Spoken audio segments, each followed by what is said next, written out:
Welcome back to Harbour Unboxed. It is time for another mega benchmark session, and the victim of today's GPU onslaught is Resident Evil 2. It's a survival horror game developed and published by Capcom. It's also a remake of the original Resident Evil 2, which was released for the PlayStation way back in 1998. For those of you wondering, the game's built upon Capcom's RE engine. This game engine was initially built for Resident Evil 7 Biohazard, but has since been used for Devil May Cry 5. Fun fact, the RE is the first two letters of the game engine's full name, Reach for the Moon. Told you it was a fun fact. Prior to the introduction of the RE engine, Resident Evil titles used the MT Framework engine, and this includes 2012's Resident Evil 6.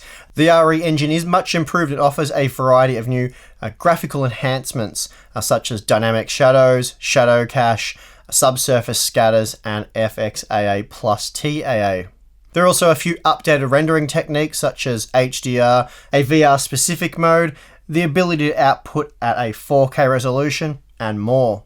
Anyway, I think it's time we get to it, so let's get the important stuff out of the way. I'm not here to tell you about the game's history, anything about the story or how it plays, and this certainly isn't to be treated as a review.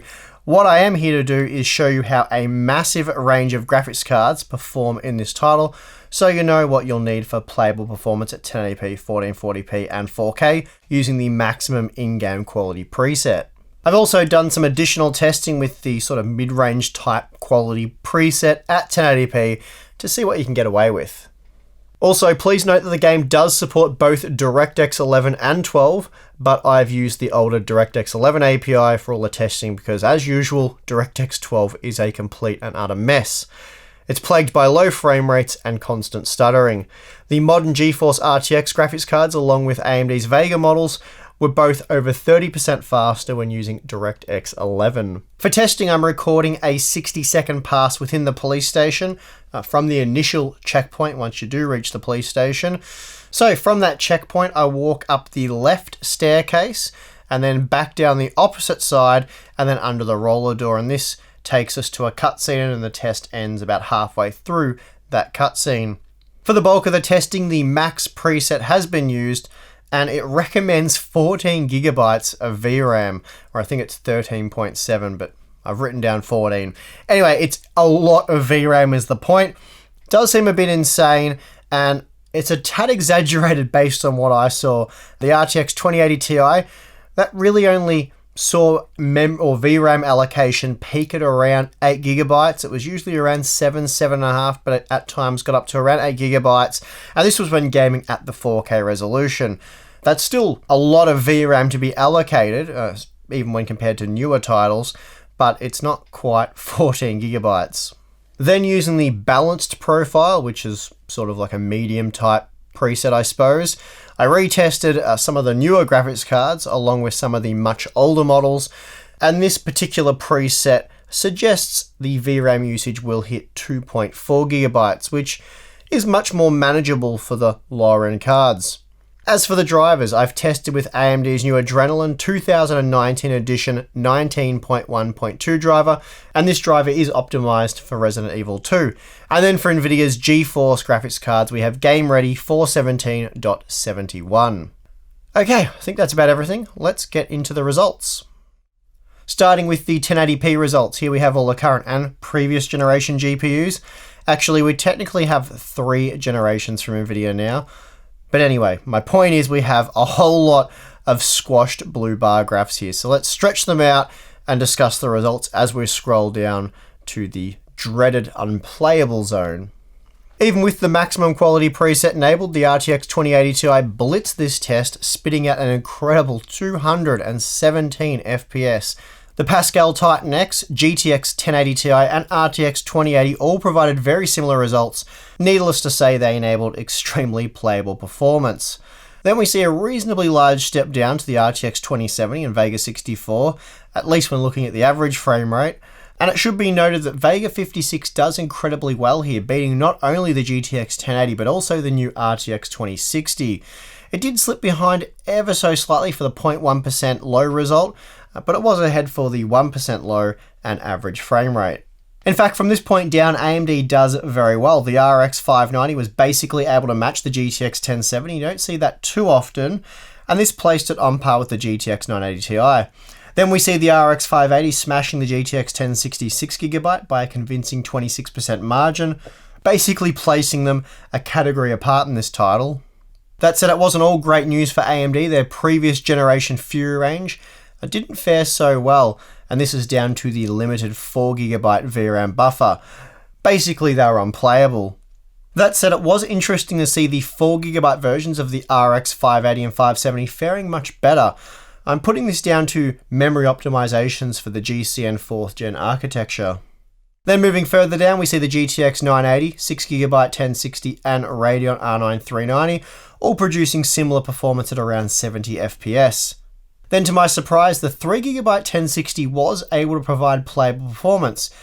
Given its very limited VRAM buffer size, and in particular, given what we saw for the 4GB AMD cards, I was expecting a PowerPoint presentation here, but it was playable. Sure, the 0.1% low performance did suffer, but the experience wasn't overly choppy.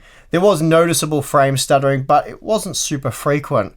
And a similar experience was also seen with the GTX 970, but once we drop below that, performance really does start to suffer. Increasing the resolution to 1440p sees quite a few of the more modern GPUs start to fall below the 60 FPS barrier, with many of the budget entry-level models simply too slow to test, so we've dropped them entirely.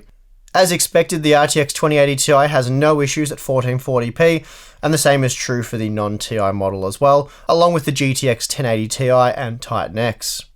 It's also interesting to note that the GTX 1080 Ti's slightly larger VRAM buffer didn't give it an advantage over the RTX 2080, despite the game allocating around 7 to 7.5GB of memory, basically placing the 2080 right on the edge here. That said, we can only monitor memory allocation, and while the game was often allocating more than 6GB of memory, the RTX 2060 had no issues keeping up, and as was the case at 1080p, remained just 11% slower than the 2070 at 1440p.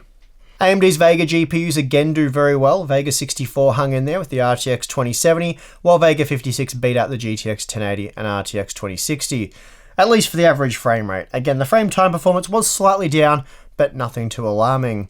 Then we have the RX 590. It was again able to keep pace with the GTX 1070, while the RX 580 was 26% faster than the GTX 1060 6GB. AMD's older Fury range continued to struggle due to its limited 4GB VRAM buffer, not surprising given what we saw at 1080p, though once again the GCN 4th gen models with only 4GB of memory did fare better.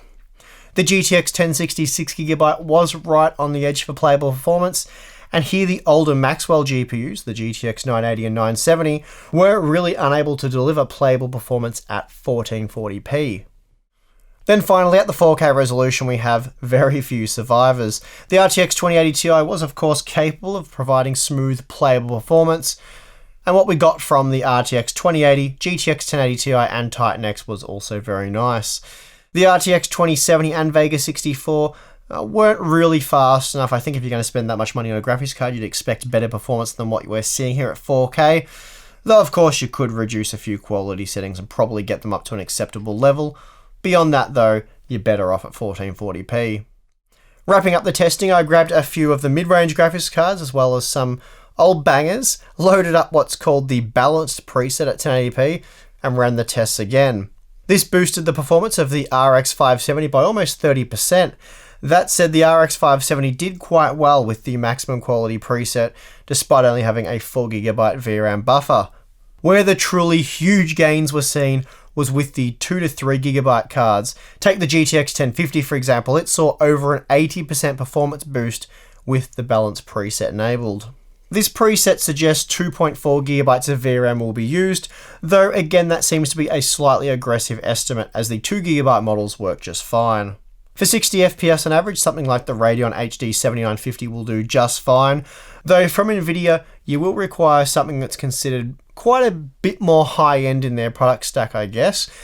Take the GTX 780 Ti, for example, or the GTX 970. Generally, those two would be considered much more powerful in the Radeon HD 7950, but not in Resident Evil 2 using the balanced quality preset at 1080p. Still, we did see that older models, or older, more lower-end models, such as the R9 270X or GTX 960, did enable a playable experience at 1080p using this preset, so not a bad deal there, really. Oh, and before I forget, there were a few issues with the GeForce 600 and 700 series models. So any cards based on the Kepler architecture. I say Kepler-based GPUs because the GTX 750 Ti worked without any issues, and it's the only GeForce 700 series model not to use that architecture. Instead, it's a Maxwell-based GPU. There's also the standard 750, which I don't test with, in an OEM model, the 745. There are also Maxwell parts, but I don't test with those. Anyway, while the game did load up with a Kepler-based GPU installed, the game was very dark, basically unplayable. Seems to be an issue with the lighting, and this is obviously a driver issue. I'm sure if GeForce 600 and 700 owners make enough noise about this, Nvidia will address the bug. Performance did also seem to be a bit lower than expected for those models, so please note that there is a lighting bug with those GPUs, and a driver fix should improve performance and especially the visuals, but it could possibly reduce it a little bit as well, so we'll just have to wait and see on that one. But I have to imagine there is quite a lot of performance headroom here that can be untapped through some driver optimization. Okay, so wrapping things up, for those of you targeting 1080p gameplay with all the bells and whistles, you want a graphics card with at least 4GB of memory. That's really the absolute bare minimum. Ideally, you will want 6GB or more of VRAM. And so from the newer generations, you'll want something like a 6GB GTX 1060, though you could get away with the GTX 980 from the previous generation. And then from AMD, the RX 570 or R9 390, they worked quite well. And as is often the case with the RX 570, it does represent exceptional value. But for the max preset, you probably want to ensure that you get the 8GB version. And well, that being the case, you might as well just get an 8GB RX 580. The 8GB RX 580 really was the pound for pound champ at 1080p. For those gaming at 1440p, there are a few good options. Vega 56 is certainly one of them, as is the new RTX 2060. That said, if you've got a Pascal GTX 1080, 1070 Ti, or even the 1070, then you'll have no issues playing Resident Evil 2 at 1440p. As for 4K, well, no surprises here. You'll ideally want an RTX 2080 Ti, but if you're not drowning in coin, then a GTX 1080 Ti or RTX 2080 will get the job done. Of course, as I mentioned previously, you can tweak the quality settings for better performance, and tomorrow my trusty sidekick will be doing just that, as Tim plans to test out every single quality setting using a few different GPUs, so that'll certainly be worth checking out. Overall, Resident Evil 2 looks great. In fact, it really looks quite amazing, at least from what I've seen so far. And if you're into survival horror games, then I'm pretty confident you'll enjoy this one. The Steam store reviews are also overwhelmingly positive, so it looks like we have one of those rare titles that actually delivers. I'll certainly be adding this one to our full-time roster of games that we benchmark with, and it even looks like it might be a decent CPU benchmark as well, though I would like to play through the game a bit more to see where those demanding sections are. If you've come across any, feel free to let me know about them in the comment section below. That is always much appreciated. And that is going to do it for this 57 GPU benchmark. If you did enjoy the video, be sure to hit the like button, subscribe for more content, and if you appreciate the work we do at Unboxed, then consider supporting us on Patreon. Thank you for watching. I'm your host, Steve. See you again next time.